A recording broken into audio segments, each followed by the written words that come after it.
You know, there's been a lot of buzz around this all-new Corvette. It's supposed to be mid-engine, it's faster, it's supposed to have a really nice interior in it too. It's supposed to handle really well. It's supposed to be a lot.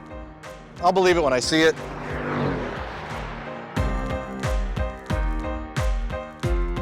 If we can ignore the fact that this new Corvette is completely new and is also a mid-engine Corvette, try really hard to ignore the fact that this is a mid-engine Corvette. The interior on this car is the biggest talking point. It's amazing. It's really well crafted. It's nice. It looks like no other Corvette interior ever, and that's a good thing. So the first thing you really see on the inside when you sit down is the steering wheel, which is a 2-spoke steering wheel, something you wouldn't expect in a sports car, but it's also a little square. And when you're on the road, it doesn't really matter that much. You're not putting a lot of lock into the wheel, but once you start to make U-turns or tighter turns, it does get a little weird because you wind up grabbing a corner. It's not the end of the world, it's just unique. So the second thing you're likely to see in this car, or maybe it's the first thing, is this climate control arrangement. And they've put all of the buttons, all of the switches in a row, which is unique. When I first saw it in pictures, I wasn't thrilled about it, but to be honest, now that I've spent some time in the car, it does work, and the climate control system is pretty good. So you just set it and then you don't even look at it. And it frees up this whole center console area and keeps it relatively clutter-free. But like the square steering wheel, it's unique. Another big change with this brand new Corvette is the digital instrument panel. And it changes with the drive mode that you select. And some manufacturers can get that a little tacky. Explosions and weird swipes and changes on the screen. The Corvette is very simple, and when you change the instrument panel display, the heads-up display also changes at the same time. I think it's kind of cool. It's one of the better executions on the market. So the passenger seat in the new Corvette is what I like to call the sit down and shut up seat, because as you can see, you really don't have anything to control. You have seat ventilation, seat heating, and climate control buttons. Everything else, that's for the driver, kind of as it should be. Another nice touch on this interior, and one that was totally unexpected, are these nifty little air vents. I'll admit, at first glance, they looked a little useless, but they have good airflow, good adjustability, and they're well made with a nice oily action. I think they're pretty cool. Yeah, so who cares about the rest of it, right? What's it like to drive? Well, it's got a 6.2 liter V8, 495 horsepower with the Z51 exhaust, 470 foot-pounds of torque. I mean, it's a small block Chevy, man. It's great. Oh, listen to that.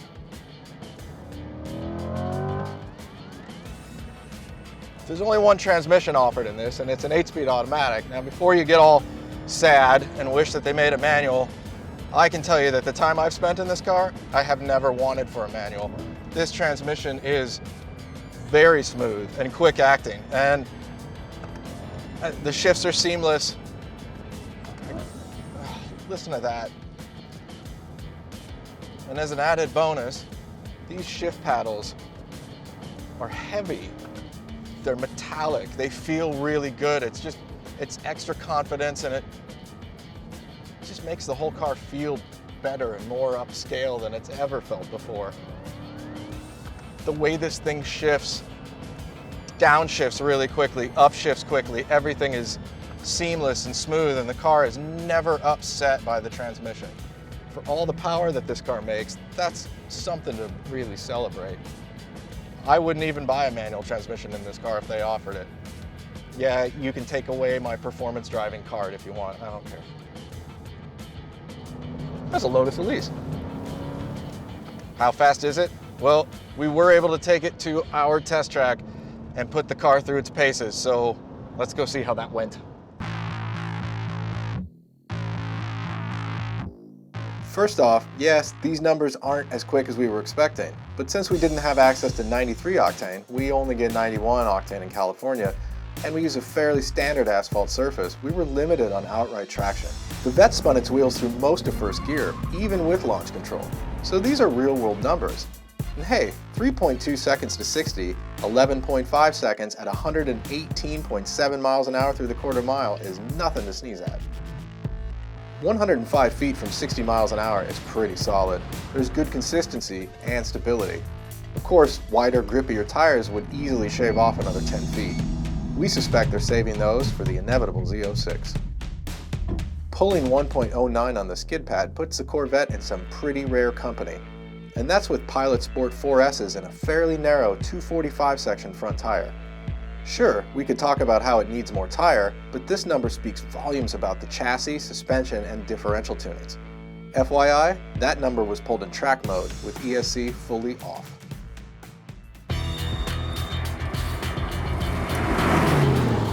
That small block V8 provides what you'd expect out of a small block V8, a broad, meaty power band that sounds just amazing at full throttle. Just amazing. See? Amazing. Probably the biggest change with this Corvette is how fast you can go with it. I'm not saying the other Corvettes were slow. The C7 was no slouch. The C6 was no slouch.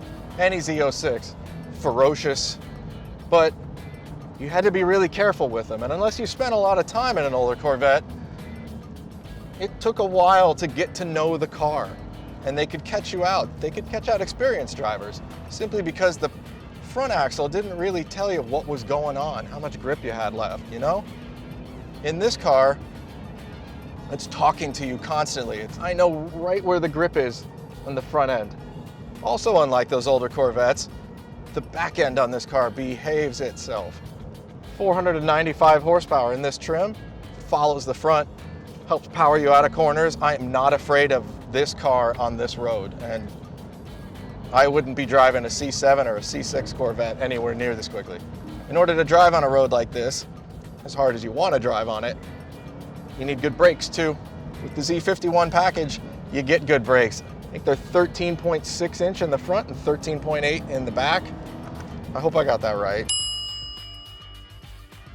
If I didn't, I'm sure the Corvette forums will let me know. But there's a lot of feel with these brakes too, and the pedal is solid and consistent. Much like the ability to change steering effort and weighting, this Corvette allows you to change brake pedal pressure.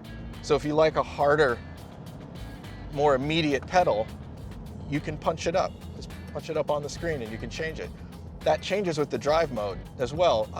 My feet aren't sophisticated enough to really tell the individual modes apart, but I spend no time adjusting in between the modes. The brakes are intuitive and easy to use, and you know, when you're going fast, that's the best thing to be. All of this phenomenal grip is brought to you by rather ordinary Michelin Pilot Sport 4S tires. These are tires you can find on a lot of normal cars. In other words, they're not superhero tires. They have tread. They're not noisy, but they still offer near supercar levels of grip. It just goes to show you how good the chassis is. So this car has three main drive modes, and I'm gonna say three because, you know, I live in LA, so I don't need a snow mode or a weather mode.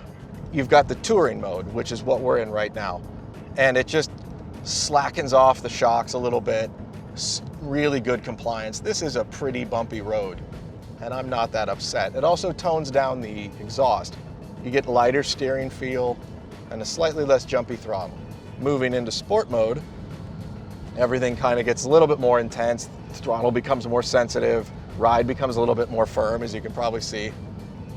And sport mode is a really good all-around mode in this car. You could drive it in sport mode all the time. You could even drive it on this road, which is fantastic, and you wouldn't really want for anything else.